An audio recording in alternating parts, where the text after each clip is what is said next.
I'm just making sure some settings. Well, I know we're going to have some more folks joining us. We've had quite a few people register today, but I want to respect all of you who are here on time and just go ahead and kickstart the program. So I'm going to mute everyone. And of course, speakers, feel free to unmute yourselves.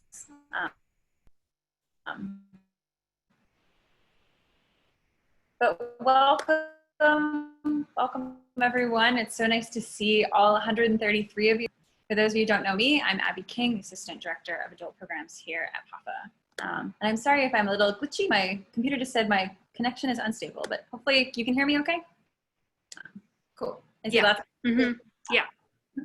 All right. So I wanted to, of course, start off with a big thank you to all of our PAFA members who are here, who are coming out, and who have supported us today and every day. So thank you for all of you who are here in the audience for helping keep us PAFA strong. Yes. And for anyone who's interested, I'm going to drop a link in the chat in just a second if you're interested in becoming a PAFA member. But welcome to everyone for being here with us. It's so nice to have another Art at Noon this afternoon. So before I turn it over to our esteemed colleagues and guests, I did want to just quickly go over how we're facilitating this today. I know this feels like maybe your 100th Zoom call. We've gone into quarantine. At least it does for me. So as you've noticed, I've already gone ahead and muted everyone. So I am going to ask that you stay muted for the program while people are speaking. That's not to say we don't want to hear from you. Please drop your questions, thoughts, links in the chat. We've already got some lovely feedback from some of our past programs. We have some docents from our partner programs here. So feel free during the program to drop questions in there, thoughts as well. But please stay muted just because Zoom, otherwise it'll interrupt the program and the flow. I did also want to mention that we have a lot to cover today. We have a lot of wonderful content, so we might have a slightly shorter Q&A than usual, but we will have time at the end for questions, but I would recommend that we put them in the chat and we will read them that way.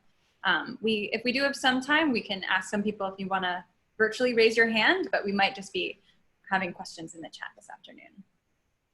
Other than that, you might notice we are recording today's event, so if you do not want to be on camera, feel free to mute your camera. It's at the bottom of your screen. Next to that microphone button, you'll stay muted. It's a little camera icon.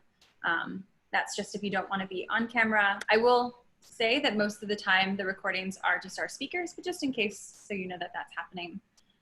We record all of our programs so we can share them later on our YouTube channel. So if you know of anybody who really wanted to be here today but couldn't, I will also drop a link to that in the chat in just a second.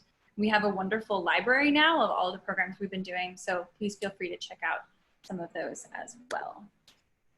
Other than that, I would recommend that you stay in speaker view. Anna, Dr. Marley is going to be sharing a wonderful PowerPoint with all of you, and so make sure you keep it in that view so you can see everyone. Other than that, if you have questions, feel free to directly chat to me. I will be here through the program. So it's now my pleasure to hand things over to Dr. Anna O'Marley, the Kenneth R. Woodcock Curator of Historical American Art, who's going to introduce our special guest today. So welcome, Anna, and welcome again, all of you, for being here with us. Thank you so much, Abby. I'm really thrilled to be here for this special Art at Noon today, and I'm thrilled that all of you are here. We're up to 175 people, so if we make it over 200, we've beat our record, which I knew Eleanor and Martin would help us do. So I'm going to share my screen, and then I'm going to get started introducing our speakers. Okay, Abby, does everything look good? Perfect. Okay, wonderful. I'm Anna Marley, and I'm coming to you from Mount Airy, which is a neighborhood in the city of Philadelphia. And I'm going to be joined today by two of my illustrious colleagues who are so wonderful people from Darmstadt, Germany, and Washington, D.C. And so I'm going to first introduce our two speakers, and then I am going to mention how we all came together, and then I'm just going to tell you a very little bit about Charles Willson Peale before I turn it over to Eleanor Harvey, and she will speak, and then Dr. Martin Fass will speak, and then we will open it up for questions. So let me introduce our first two speakers. So Dr. Eleanor Harvey is Senior Curator at the Smithsonian American Art Museum.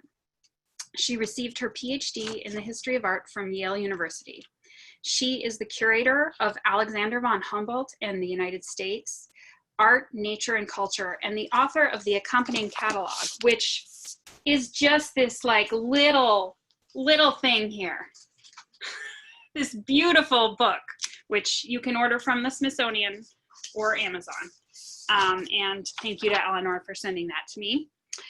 She is also the author of previous catalogs, The Civil War in American Art, The Voyage of the Icebergs, and The Painted Sketch.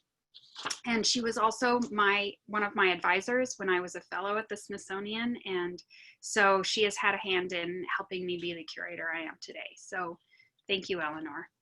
Our second speaker is Dr. Martin Faas, Director of the State Museum in Hesse in Darmstadt since 2019.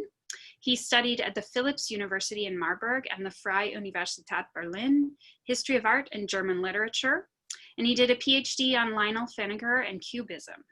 From 1997 to 2007, he was a freelance curator for the Hamburger Kunsthalle, the Kunsthaus Apolda, Museum Kunsthaus Kleve, among others. And from 2001 to 2003, he was the assistant curator of the Museum für Kunst und Gewerbe in Hamburg, and 2006 to 2018, director of the Liebermann Villa on Wannsee. And so what I'm showing you here is the three figures that we're going to be talking about today: Peale, Humboldt, and Peale's Mastodon. And we are going to be talking about this artist from Philadelphia, this polymath from, oops, sorry, telling me my disk is almost full. This is the problem of working from home on my computer. Humboldt and the Mastodon. So I wanted to give a special shout out to Dr. Alison Stagg, who is a colleague of all of ours in Germany. And she brought us all together last February 2019, I believe, for a conference at the University of Mainz. And it was then that both Eleanor and I were able to meet Martin and to see the Mastodon, the very same Mastodon that lived here in Philadelphia in Charles Willson Peale's museum. And you can see, I'm showing you an Instagram post of me with the Mastodon pretending to be Charles Willson Peale. There's Martin and I looking at the Mastodon. And then there's Millicent in her Mastodon-inspired onesie. Right before the shutdown, I was able to courier our painting, The Artist in His Museum, down to the Smithsonian. And you can see Eleanor and I standing proudly with it when we installed it. And we look forward to all being together again to see this amazing exhibition that Eleanor is going to talk to us about. So before I turn this over to Eleanor, I just briefly want to tell you a little bit about Charles Willson Peale and PAFA. So I'm showing you here Charles Willson Peale, who was born in 1741 and died in 1827. And he painted probably his most famous work, The Artist in His Museum, in 1822, so near the end of his life. The painting was gifted to PAFA, the Pennsylvania Academy of the Fine Arts, in 1878, 2 years after our National Historic Landmark Furnace and Hewitt building, which was our third building, opened. And you can see on the lower right-hand side, that is an installation view of our building as it currently exists, the 1876 building. In this painting, Peale is raising the curtain to show you the wonders of his museum, which was then located in the long gallery of Independence Hall. So that's the image I'm showing you above. So this painting was what's shown in this is his first museum, which was in Independence Hall. So not PAFA. Peale's museum was a cabinet of curiosities to instruct and entertain visitors, from his taxidermied turkey, which his friend Benjamin Franklin had wanted to be the national bird. You can see the turkey down here on the bottom, to the mastodon, which he had exhumed and brought to his museum. to his portrait paintings of, quote, American worthies, which are arranged on the top of his collection of natural history. And PAFA has some of those. Also, our friends at the National Park Service who are on this call manage that collection in the First National Bank. Peale was one of the founders of American art training, and his children, male and female, his nieces and nephews, were all trained as artists. And he was one of the founders of the Pennsylvania Academy of the Fine Arts. So really his emphasis on American art history and the founding of our art school, and indeed the culture of art and science in Philadelphia and the United States cannot be underestimated. So now I'm going to turn it over to Eleanor to talk about how Humboldt and Peale were connected, who Humboldt was, why it's so important, and how all of these three figures, Humboldt, Peale, and the Mastodon, are intimately connected. Eleanor? Thank you so much, Anna. Hi, everybody. It's a real pleasure to be here. As you can see from my little vignette, I am also showing you the entry gallery to my exhibition, Alexander von Humboldt and the United States, Art, Nature, and Culture. It was an opportunity for me to take a deep dive into a founding precept of this country, which was that on the heels of our independence, we began looking for icons that we could use as emblems of America's cultural ambitions, their scale, their scope, and their magnitude. And interestingly enough, one of the very first icons that we latched onto was what we called the mammoth. And you see that skeleton borrowed from the Landesmuseum in Darmstadt in a rotunda, literally as you enter the exhibition. Needless to say, it took a little bit of convincing to get my director on board with the idea of making a Mastodon a centerpiece of an art exhibition. And that's the question I get most often, which is, what on earth is a Mastodon doing in the Smithsonian American Art Museum? You might well ask the same question of Alexander von Humboldt. He was a Prussian naturalist who from 1799 to 1804 toured South America and Mexico and made a brief 6-week stay in the United States before launching an incredible 50+ year-long career at the forefront of the natural sciences. What I discovered in working on American art was that Alexander von Humboldt is the reason that Frederick Church went to South America twice.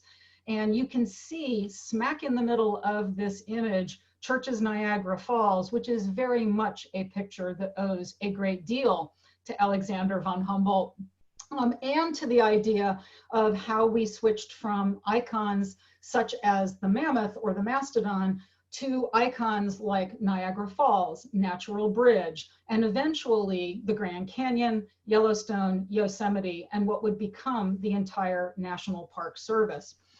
I also realized from working on the Civil War and American art that Alexander von Humboldt was a lifelong abolitionist who got to know John C. Fremont, who supported his campaign for the presidency in 1856 based on an abolitionist platform, and that he fervently believed that the abolition of slavery would remove the one potential fatal flaw in American democracy.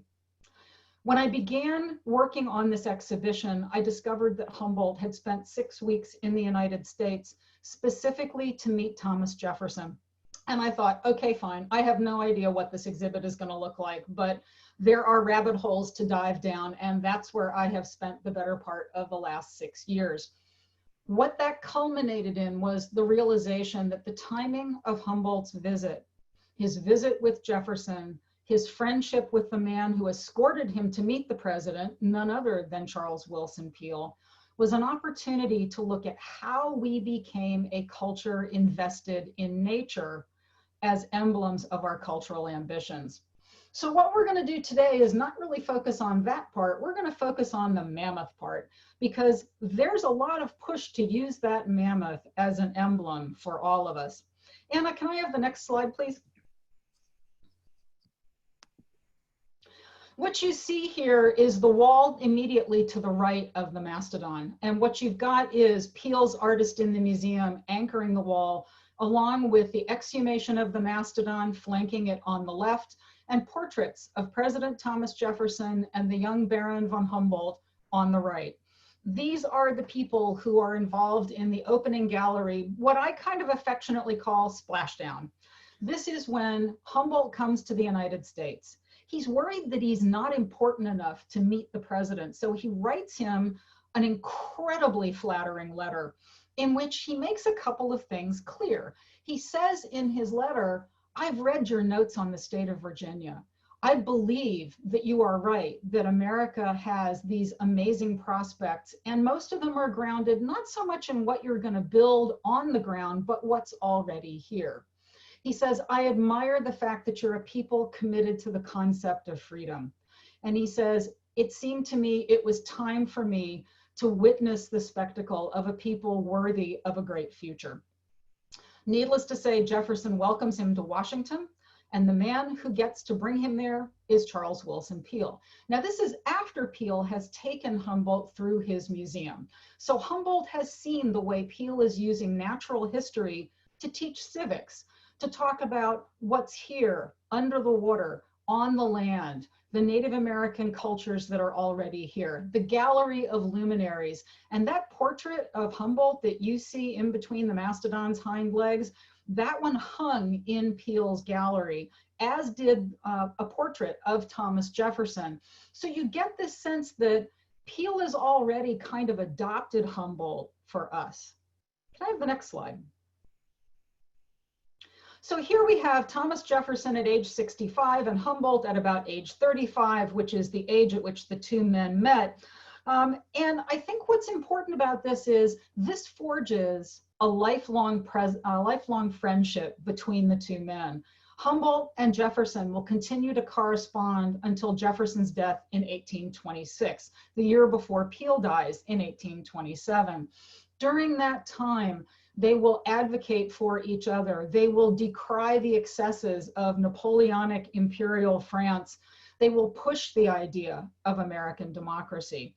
But what's also interesting is that while they are all in Washington, Peale is also aware of this friendship. And so he starts to push on Humboldt to say, hey, you know, what I'd really like is to have the federal government buy my museum and move it to Washington, D.C. and make it a national institute. Maybe you can convince Jefferson to do this. Jefferson loves Peale, loves the museum. He's on the board, not a problem. But he's a good Democratic Republican, and he doesn't believe in using federal funds in order to buy a museum. That's going to have to wait until the Smithsonian shows up. And that's going to happen also as a confluence between Humboldt and his influence on an entire generation of American scientists, leaders, artists, and men of letters. If you want to know more about that angle on all of this, I encourage you to actually buy and read the book. I've got an entire chapter on that, as well as an entire section of the exhibition devoted to Humboldt's connections to all of the founders of the Smithsonian, including British chemist James Smithson. But the idea is that this is a friendship that is helping a fledgling country find its legs in a global environment. When Humboldt goes back to Europe, he takes with him the praise of the US president, presents that to his colleagues in France, and helps burnish our image on the international stage. Can I have the next slide? So before they all leave, you have this sense that what happens is that it's the mastodon or the mammoth that pulls it all together. When Humboldt says to Jefferson, hey, I happen to share an interest that you have in the mastodon. We found these bones in the Andes. You found yours in upstate New York. Maybe we can compare notes. And in fact, it is that mastodon that is like the dangling carrot that Humboldt will use in order to get Jefferson's attention. Needless to say, it works. What it also does is Peale at this point has pretty much retired, and it's Humboldt's visit that helps bring him out of that retirement. In the 3 days before Humboldt leaves to go back to Europe, he paints his portrait and he writes to his kids and says, I'm a little bit nervous because I haven't done this for a while, but your Uncle James is setting me up with colors and with a room, and I've got 3 days and I think it's all going to work really well. 2 years after that, he will paint the work on the far left, chronicling the enterprise of lifting the mammoth bones out of the muck in upstate New York. And then after that, he will paint his last great masterpiece, The Artist in His Museum, which has the mastodon bones behind them. So you've got this group of people who are all believing that it's this mammoth, this gigantic creature that is somehow bringing all of them together. Can I have the next slide, please? In order to document the friendships that developed as a result of this, Charles Willson Peale did a set of silhouettes. What you see at the top row is on the left, Alexander von Humboldt on the right. Below them, 2 members of the American Philosophical Society who also accompanied the group to DC, Nicholas Collin and Anthony Fothergill. And at the bottom, Aimé Bonpland, the French botanist who accompanied Humboldt on his tour of South America and came to the United States with him. Missing from this group is the silhouette that Peale had done of himself. And although this set of the miniatures, they belong to Thomas Jefferson, they are lent to us courtesy of Monticello. There were copies that were given to friends in Washington as souvenirs of this amazing visit from this extraordinary gentleman. And so what we have here is this exchange of images as a way of documenting that. Can I have the next slide? So what the heck it has to do, how does the mastodon end up becoming sort of so important to all of this? In the late 1700s, we recognized that the mastodon was at that point the largest known terrestrial creature. We are still decades away from discovering dinosaurs. So we're not going to get technical and we're not going to get into a Twitter battle with Sue the T-Rex today. When Charles Willson Peale finds out that a farmer in upstate New York, John Maston, has discovered the bones of what at first he thought was a human giant, but then decided, no, it's probably a mammoth. Peale gets money from Jefferson and from the American Philosophical Society to go to upstate New York and to have permission to excavate as many bones as possible. He's also excavating from 2 other farms in nearby areas, but he's very careful to keep the bones separate. This is important because what Peale comes out with is the closest thing we have to a complete skeleton of the mammoth for the first time. Now he has to figure out how to put it together, and he's missing some key pieces like the top of the head, which tends to stay soft. The tusks had to be replaced with paper mache because they tended to crumble coming out of the acidity of the pit that they were in. And so what Peale will do is figure out how this whole thing puts together. And if you look at the next slide, what you will see is what he used as what I like to call his IKEA instruction manual. He took an engraving of an elephant that was published in France in the 1740s. And that's what you see down at the bottom. And he's using that as his template. So as his workers are pulling bones out of the pit, they're holding them up against this template to figure out, is it a leg bone, a shoulder bone, a rib bone, a neck bone? And gradually they put together the whole creature for the very first time. I think this needs to be underscored, what a colossal undertaking this was, that it's not like Peale is doing this the first time in the United States. It's the first time, period, that we have enough bones to really put the creature together. But as I said, there were pieces that were missing. And the good news is that based on the 2nd and 3rd digs that Peale made, he was able to find some of the missing bones. And then it was a matter of using bilateral symmetry to sculpt the missing pieces out of wood. Anna, if you'll tee up the next slide, we can show everybody exactly what that looks like. Anna's going to run her cursor around the bottom lobe of this shoulder blade, and you can see the wood grain on it. And you might actually even be able to see a wooden peg smack in the middle of it that's about the size of a dime. Over a little bit to the right. No, yeah, there you go. Right there in the middle is a peg that holds it together. Up above that is a flatter section of wood, and you can kind of see where the texture and the color changes. What Peale did was he and his sons, Rembrandt and Rubens, and the free man of color, Moses Williams, who worked for Peale, created the missing pieces so that when they unveiled the mammoth at the end of 1801, it was a fully complete skeleton. Now, what this does that's kind of cool is it ushers in the year of the mammoth everything. We have the mammoth cheese delivered to the mammoth in chief, which was not always a compliment when you're referring to Thomas Jefferson. His enemies used that too. There was a mammoth 9-pound pickled beet that was contributed. Someone made a mammoth loaf of bread the size of a coffin. And in fact, it is as though mammoth became the way that we thought about ourselves as a country, as a culture, as a people with a future as robust and gigantic and impressive as this skeleton. So that all seems pretty much set. Who needs the Statue of Liberty? We have a mammoth. There's only one problem with all of that. The mammoth turns out to be a mastodon, and in a twist of scientific logic, when Georges Cuvier delivers the news to Charles Willson Peale and to Thomas Jefferson, Peale writes a letter to Jefferson. He's a little bit crushed, and he says, well, we'll change the name if you think we ought to. And although the mammoth became a mastodon, the mammoth room in Peale's museum never did change its name. Peale was only willing to give up so much of that adjective.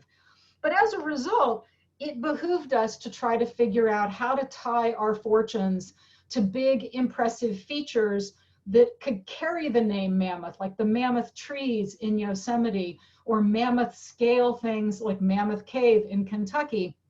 But the other piece of it that went along with that was that we needed something that wasn't extinct. It's kind of a downer when you end up having a national icon that no longer exists or exists only in skeletal form. But at the time of Humboldt's visit, mammoth fever took over in the nation. And if I could have the next slide, please. It extended to the fact that before Humboldt leaves, they hold a dinner for him in Peale's museum underneath and around this very mastodon skeleton.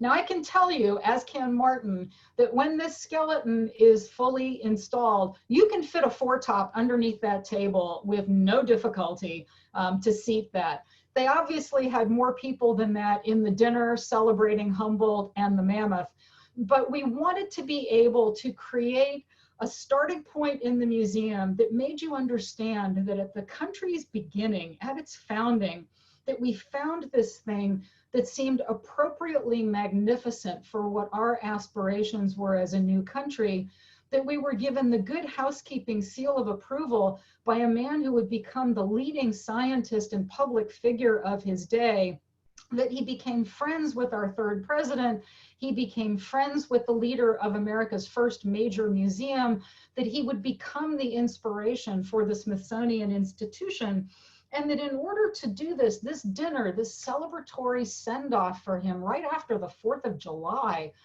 in 1804, sort of meant that Peale was really at the center of all of this, that his museum and its collections helped create the foundation that we all now see when we start learning about nature, about the world around us, about the people who helped shape the government and the legislation that we live under, but who also carried with them the same flaws that Humboldt pointed out about the unwillingness to get rid of slavery, Humboldt's fear for the future of Native American populations with westward expansion.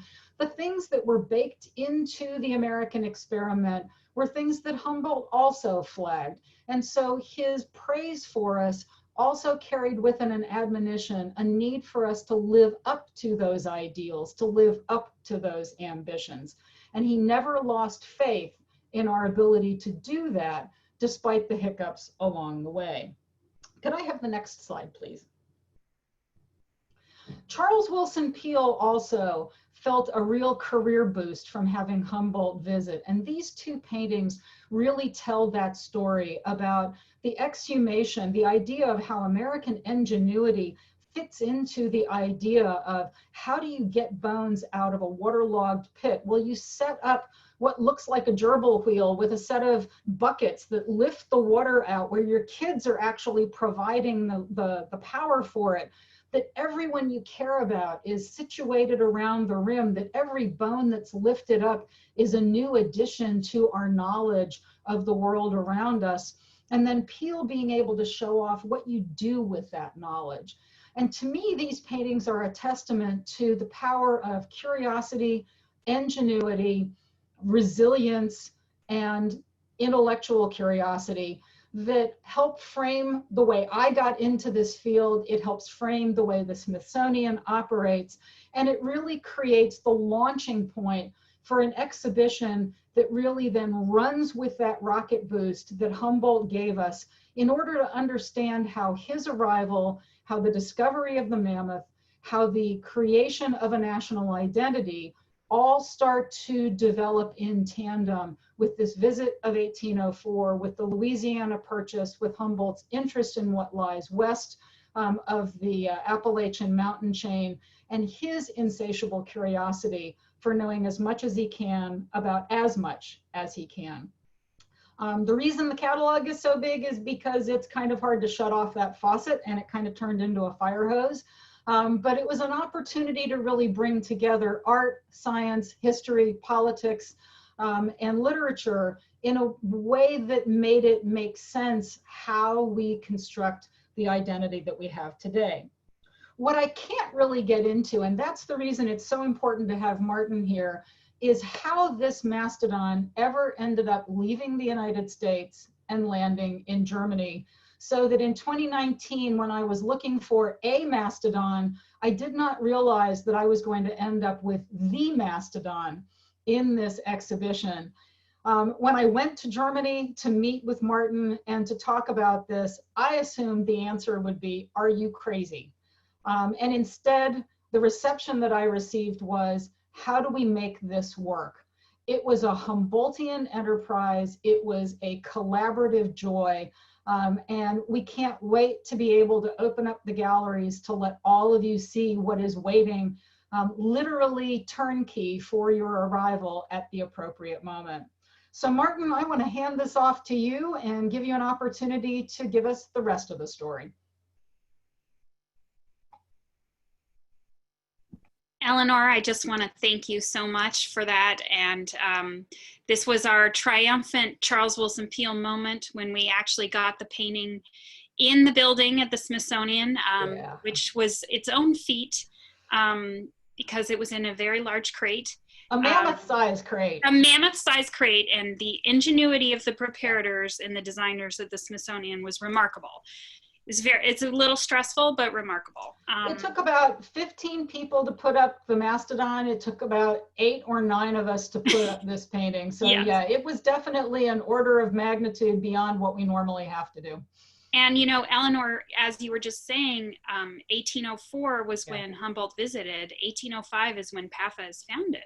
So I think there's a definite causal relationship there. No question about that. I think that, you know, Humboldt really is kind of the rocket boost that the country needed and accepted. I mean, we really embraced it with open arms. The other thing I'd like to point out for Carrie Diethorn from Independence Hall, that's Lewis and Clark over my shoulder. Humboldt was well aware of the Louisiana Purchase.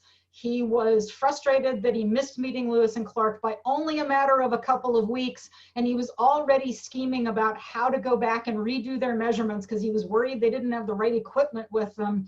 And so to have Humboldt, Lewis, and Clark join the luminaries in Peale's museum, I think would have made all of them feel pretty good about rubbing shoulders with each other. All right, so Martin, I'm going to turn it over to you now. Yeah, thanks a lot. Thanks you very much, Eleanor, for this remarkable insight in your exhibition with Peale's Mastodon. It's a bit too far. Yes. Sorry, yes. That's the right slide. With this remarkable insight in your exhibition with Mastodon, where the Mastodon can be regarded as a centerpiece. And I feel really honored to be part of this hilarious talk. Taking over the presentation, I guess my role is to tell the story, what happens to Peale's Mastodon after the legendary days in Philadelphia and how it came to Germany.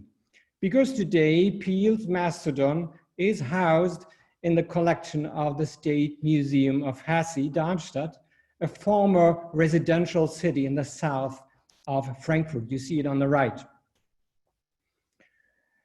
You may have in mind that the State Museum of Hesse, Darmstadt is one of the oldest public museums in Europe. The origins of its collection go back to the 18th century when the Grand Duke of Hesse established a cabinet of natural history and a gallery of paintings. The ducal collector was influenced by the ideas of enlightenment and followed the concept of to represent the whole world under one roof. Natural curiosities, physical instruments, arts and crafts, and natural science as well. Intending to improve the education of his people, and the Grand Duke donated the collection to the state in 1820. Since that time, since 200 years, it is a public collection, accessible for everyone. In this photograph, you can see the museum's building designed by the Darmstadt-born architect Alfred Messel. It was no easy task for Messel because he has to find an architecture that fits, in which fits the very diverse collection in. The fossil skeleton found its prominent position in the doorway of the Department of Earth and Life History in the center line of the splendid entrance hall. You see the hall on the left side. And next slide, please. In this position, it is seen by every visitor entering the museum. It entices him to get up to the second floor and to discover what this enormous pile of bones might be. In this photograph, you can see on the left the impressive hall in Renaissance style, and above the balustrade, you can see the doorway, and in its middle, the skeleton. This is a closer look. The next photograph, please. It shows when the elephant was mounted in 1906, when the museum was finished. It continues to stand in this position for more than 100 years, through World War II and the whole 20th century, until it was dismantled for the Washington exhibition. As you can see clearly, in 1906, a wooden substructure was used to assemble the around about 350 bones. You see it on the left side. What stands out about this is that the legs were rebuilt with wrongly bent knees so that it looks a bit like a sausage dog rather than an elephant. You see it on the right. But this minor flaw was corrected when the gallery was renovated in the 50s. From the beginning, the Mastodon was a breathtaking highlight of the Darmstadt Museum. Everyone wanted to see. Thousands of photographs in front of the piece had been taken by normal folks, and the next slide, please, and by celebrities like Joseph Beuys and John Cage as well. But now you may ask how the heck Peale's Mastodon came to Germany in the end, and especially when. Interestingly, the identity and the heritage of the Darmstadt Mastodon was forgotten for a very long time. At the beginning of the 20th century, no one knows that the Darmstadt Mastodon is a sensation in the history of paleontology. Let's skip back where we left the track of the skeleton. Let us get back to Peale's Museum in Philadelphia, which in the last years was located, as we heard, in the Independence Hall in Philadelphia. Since 1802, Peale tried hard to obtain governmental funding for his museum, but he eventually failed, despite of his friendship to President Thomas Jefferson, who admires Peale's collection. That is why Peale's collection was sold 16 years after his death in 1827. The most part of the natural history collection was purchased by the showman P.T. Barnum, who was a well-known figure in the entertainment business. Thank you. Barnum established, as you can see in this slide, Barnum's American Museum in New York and a museum in Philadelphia as well. Both establishments were not a museum according to our idea of it. Especially Barnum's American Museum in New York was a huge entertainment center. It was a strange mixture of circus, theater, waxworks, freak show, and museum of natural history. Barnum was very successful with it. At its peak, the New York Museum was open 15 hours a day and has as many as 15,000 visitors a day. But both museums burned down to ground. The Philadelphia Museum in 1851 and the New York Museum in 1865. The New York fire was one of the most spectacular fires the city has ever seen. A journalist of the New York Times reported, "Out of this vast collection, nothing of value was saved." Facing the fire at Barnum's, historians had always assumed that Peale's Mastodon burned to ashes, either in New York or in Philadelphia. And for a long time, it was taken as a loss.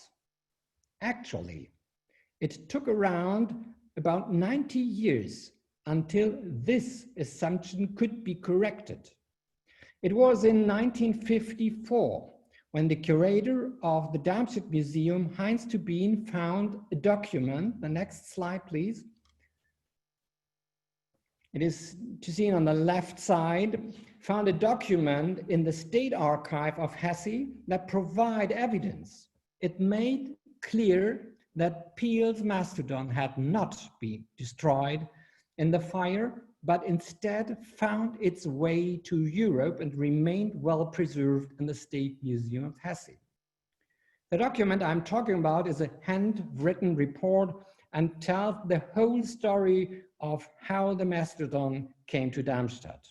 Quote, "In the museum of the Grand Duke, there is set up a skeleton of a prehistoric animal, known under the name Ohio animal or carnivorous elephant, named Mastodon by the naturalist.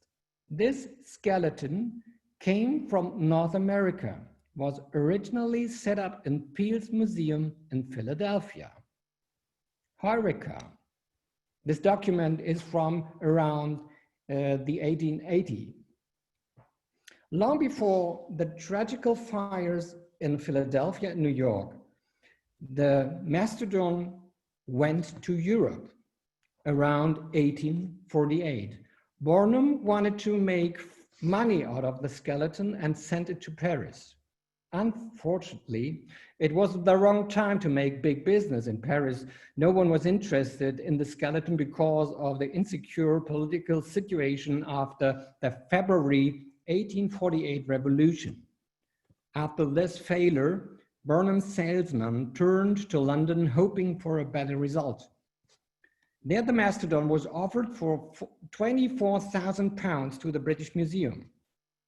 Unfortunately, the museum had purchased the Mastodon skeleton short time before and had no need of another one. Short time later, they offered it to the College of Surgeons for £9,000, whereupon the college offered £6,000. After this time, it was exhibited in London at 3 different places where it fell into neglect. the inspector of the Natural History Collection of the Darmstadt Museum, Johann Jakob Kaup, rescued it from this neglect and purchased it for £1,200 during one of his trips to London and shipped it to Darmstadt. Heinz Tubin published his findings in Proceedings of the American Philosophical Society in 1954. You see it on the right side.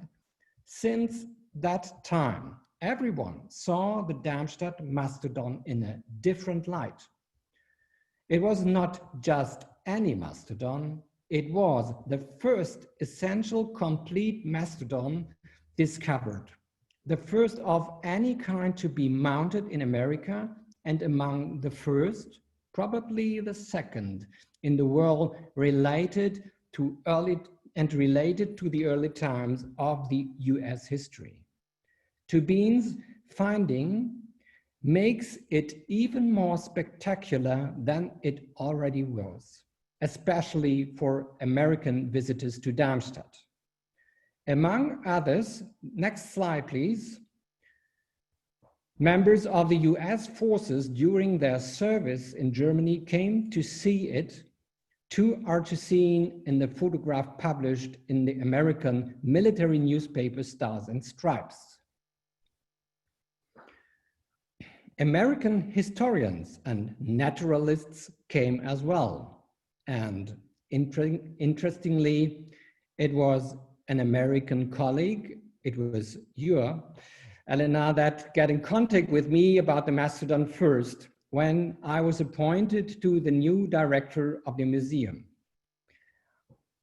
I have not even started to work in Darmstadt when Alison Stagg introduced me to the plans of the Smithsonian American Art Museum and make contact to Eleanor and Anna. Thank you very much, Alison, if you are in the audience. That was a very good idea. After this first contact, things went quickly. As Eleanor said, we met together during the conference. It was around about March, and set up a cooperation between the Smithsonian American Art Museum and the State Museum of Hesse at once, because we agreed completely in 2 points. First, the Darmstadt Mastodon has to be part of Eleanor's exhibition. Second, the American origins of the Darmstadt Mastodon has to be communicated in Germany. So, together with my colleague Oliver Sandrock, we worked really hard in the last 12 months to make that happen. And as you can see in the photographs, we succeed, because eventually the Mastodon came on loan to Washington and will be to seen in Eleanor's exhibition when the doors of the Smithsonian will hopefully soon be open. And when the Mastodon will come back to Germany next year, it will be accomplished by loans from the Smithsonian, the PAFA, and other US museums, which has never been in an exhibition in Europe before. That is what international cooperation can make possible. Thanks to all who was part of that. And thanks to you for your attention.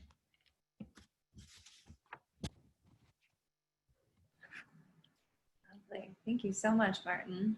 And Eleanor and Anna, that was fantastic. That was amazing, Martin. I love what you finished with about international cooperation. It's just so important, especially in this moment where many of us cannot travel and be together, to think about these long-standing relationships over the centuries and the connections between art and science and culture. So Abby, I haven't been able to check the chat, but I know I've seen there's a lot in there. Are there any particular questions you'd like to call out for us? There aren't, that I don't think Eleanor has graciously already answered in the chat. That is a reminder, we have you know, about 10 minutes for our Q&A, so please feel free to drop some questions. We've got some wonderful resources already. Thank you all for sharing books that you love and thoughts here. And we also do, if you'd like to ask a question virtually or verbally, you can virtually raise your hand. So if you do that, there's a button you click on where it says participants, and then it'll say raise hand. We can also call on you as well, because I know we have plenty of scholars and colleagues here too, so we'd love to hear from you. Well, one thing I'd like to also say is that although we don't have a reopening date yet, we have been able to secure an extension of the exhibition beyond what would have been its closing date on the 16th of August, thanks to every single one of our lenders. You know who you are out there, and Martin Faas, you are at the top of the list. So the exhibition will remain installed like this through January 3rd, 2021. We have our fingers and toes crossed for what that means for us and when we might be able to welcome you safely and with open arms. In the meantime, we have two features on our exhibition website. One of them is a 35-minute tour of the installation with yours truly, basically walking you through the exhibition, talking about the themes and the individual objects. But at the bottom of the same page, all the way at the bottom, there is a time lapse of the installation of the Mastodon skeleton, which will give you a very good rapid fire notion of exactly what it takes to get those bones crated, moved, uncrated, put back together, and assembled. And it's a tour de force because Martin and his crew made a whole new armature to put together the Mastodon so that it could be taken apart in 5 big pieces and then put back together, as their paleontologist Oliver Sandrock described it, like a giant Tinker Toy set. It's a little more complicated than that, but a lot better than what Peale had to do in 1801 to put it together bone by bone. So we hope you'll all be able to take advantage of the virtual assets and the catalog until such time as we can get you in the exhibition. And if we are allowed to travel to Europe in March of next year, I think we all owe it to ourselves to make a beeline to Darmstadt. You fly into Frankfurt, you're 20 minutes away. It's a great airport, it's a great drive. It's a beautiful town, it's a gorgeous museum. It's an encyclopedic museum that is just top to bottom full of things that will delight the soul, and I can't wait to be able to go back. Yeah, the museum is spectacular. A stunning painting collection, as well as architectural models, the quadra. The natural history as well. Oh my God, it's paintings. Fabulous. And there's a wonderful. They make their own beer in Darmstadt. Right across from the museum, you can go to the Ratskeller at the City Hall, right, and have very good beer. Highly recommend it. All right, we have a question about the tusks. Yeah, people really want to know about the tusks. All right, so when Peale exhumed the Mastodon, he measured the tusks. They were a little over 5 feet long, but the problem is the peat moss, the peat bog that it came out of. It's called a marl pit, but essentially, if you're in Europe, it's peat bog. It's very acidic, and so when they lifted the tusks out, they tended to crumble and come apart in pieces. So they refabricated them out of paper mache. Those have not survived the test of time. They've been replaced over time. Each time, probably the curvature is a little bit different. And in fact, the tusks that you see behind me are brand new. They are a reconfiguration of the tusks that were created after World War II, when sadly, Darmstadt got carpet bombed as Churchill's response to the Coventry bombings, and the Mastodon skeleton was damaged, but not badly. The tusks obviously didn't survive. They melted in the next rainstorm. So they had to be put back together again. So this gave the museum an opportunity to make them more anatomically correct to what would paleontologists now understand Mastodon tusks to look like. But the kids, Rembrandt and Rubens in particular, really wanted the Mastodon to be carnivorous. They thought, wouldn't it be great if we have this gigantic mammoth thing and it eats people? I mean, they thought this would have been the bomb. So they argued for the tusks to roll down like a saber-toothed cat. you can just see Dad kind of going, are you guys crazy? But for 10 years about, the tusks were down. And in fact, there's an engraving from 1815 that's reproduced in my book, that's also in Paul Semenon's book, American Monster, about the mastodon, which shows the tusks coming down and somebody standing next to it. But Dad ultimately wins. By the time he paints the artist in his museum, the tusks are back up again because you don't see them behind the curtain. And if they were sweeping down, you certainly would. So, you know, kids these days, what are you going to do? So, you know, yes, there was a discussion about whether or not tusks go up or tusks go down, but science finally won over fantasy, and the tusks are up. We have another question that I would love us to answer, which I think will be a great discussion generator. Okay. So Wendy Bellion asks, what other opportunities for exploring 19th century intersections of art and science might emerge from this wonderful exhibition and international collaboration?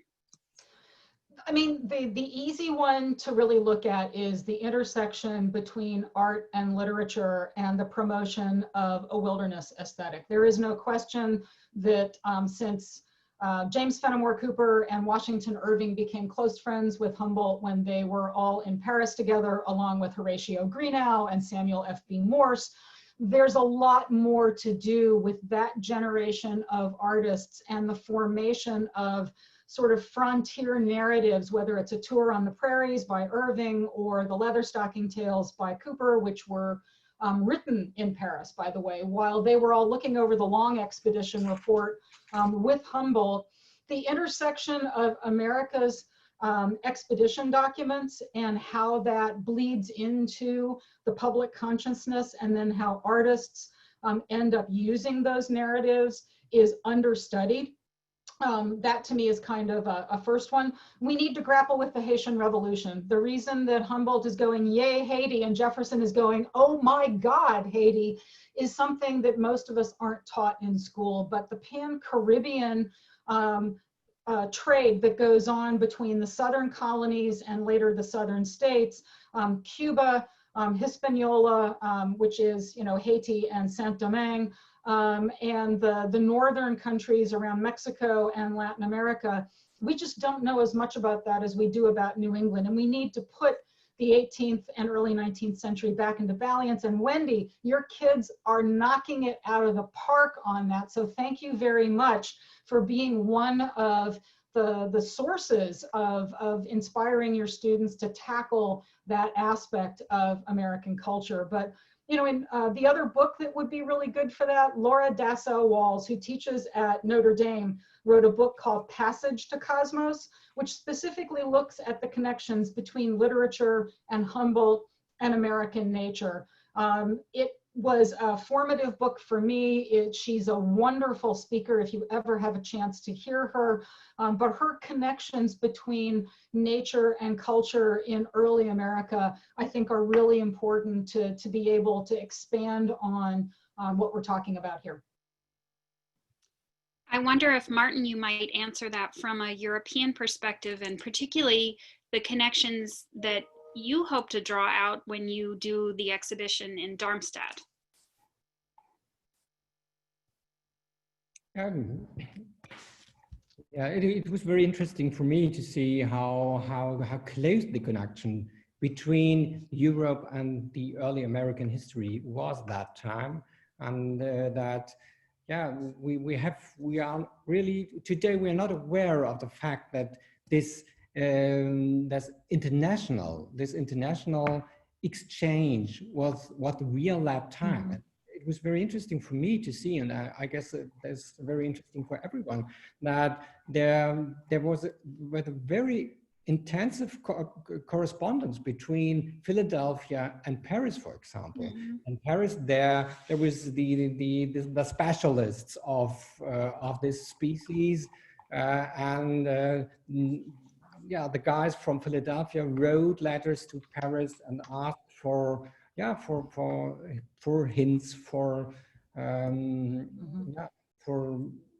knowledge how to build up the Mastodon correctly. And it is very, I was not aware at the beginning that at that time, we are talking about a time more than 200 years back in history, that in that time it was such an international discourse about are they extincted species, and what do they look like, and what is the history of nature, and how we can present such a creature in a museum environment. And this for me is very interesting to see. A couple of questions in the chat. Yes, each iteration of the skeleton has made it more accurate. One of the things that I really appreciate about the work that Martin and Oliver have done with the skeleton this time is that it has given them an opportunity to understand a little bit better how Peale put the skeleton together, because his internal armature is still there. And so it was an opportunity to really think about, how do we make this a little less dumpy, a lot more accurate, and a little more animated so that it looks like it's striding out rather than just standing there staring at you. So they've really, I think, done a lovely job with that. But that's been true even in the Deep Time Hall at our Natural History Museum at the Smithsonian.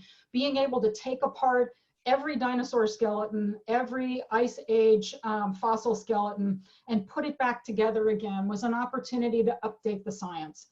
So we don't hold those poses in amber, we document them, and then we move forward so that we are able to teach in the present idiom as well as refer to the history and the past on that. So we do have that. We've got great recommendations in the chat for other books. I would recommend all of them. Wendy Bellion pointed out Laurent Savoy on race and early culture. It's a really important book and a really wonderful book. David McCullough's Greater Journey, Americans in Paris, does a nice job with Humboldt. Laura Dassow-Walls, thank you, Abby King, for spelling that for everybody, because I think that's really important. The other book that's really good on early environmentalism is Aaron Sachs, who wrote a book called The Humboldt Current. And I will put his name in the chat too. So that one is it's a book that looks at 4 of people who were deeply inspired by Humboldt, including Clarence King, John Muir, in particular, talking about the roots of American environmental thought. So that's actually a really wonderful book as well. Those books will sort of help get you launched on Humboldt. You can then dive in. You can still get English language translations of all of Humboldt's books through reprints of 19th century translations. And thank God, Vera Kudzinski is shepherding through the Humboldt in English program, which is giving us 21st century, far more elegant translations of Humboldt's works. It's going to take them a long time to work through those 35+ books that Humboldt wrote, because the man, like Hamilton, never stopped writing, always felt like he was running out of time, didn't seem to sleep. And each book seems to be bigger than the one before. So it's a magnificent corpus of information, and it's worth your while to embark on it. If you're going to start on Humboldt, I would suggest you start with his favorite book called Aspects of Nature. There is a very good modern translation of that done by the University of Chicago Press. And if you're interested in his Unity of Nature, I would say that Stephen Daniels' work, the new translation of The Geography of Plants, the book that preceded it, would be a great place to start. If you're going to do Cosmos, I would suggest you start with Volume 2, which is 1/3 of it devoted to his advice to landscape painters, which is where our Hudson River School artists really learn to be inspired to think about wanting to be scientists as well as artists. And I would say really that's what I took away from this entire exhibition was, I'm an art historian. I wanted to be a scientist. I still love all of it. And this was the most fabulous excuse to indulge in all of that. So release the boundaries, indulge your passions, dive down the rabbit hole, pick up the expertise that you want, But never stop asking questions, never stop delighting in what you find, and never let the answer to one question prevent you from asking a more interesting question right on its heels. So what I would say is that's what Humboldt taught me, and it's what I hope this exhibition and the relationships that we forged with the Landesmuseum and others will do for me in the future. Well, I think that's a great way to wrap things up, Abby, right? Yeah, thank you so much, Eleanor, Martin, and Anna for being here with us and sharing this wonderful, exciting story and about the exhibition. It's been truly a pleasure to have you here today. And Martin, it's good to see you again. That's Yes. And I hope we will all Still- see each other still in good again shape. in Washington or in Darmstadt soon in person. In the meantime, thank you everyone for joining our Art at Noons. We will continue to have them. We love the connections and we love the conversations. And I think from our active chat, we can tell that you do too. And again, if you want to learn more about our programs, please consider becoming a member of PAFA. And thank you, Anna and Abby, for making this possible. Thank you, Martin, and thank you for the opportunity to have this wonderful hour together. Yeah, thank you very much from my side. It was a great pleasure to be with you. Thanks, Martin, and thank you, everyone. Stay safe, and we hope to see you again soon. All right. Feel Bye, free to everyone. go on your way out and say goodbye, but until next time. Auf Wiedersehen. Thank you. Thank you.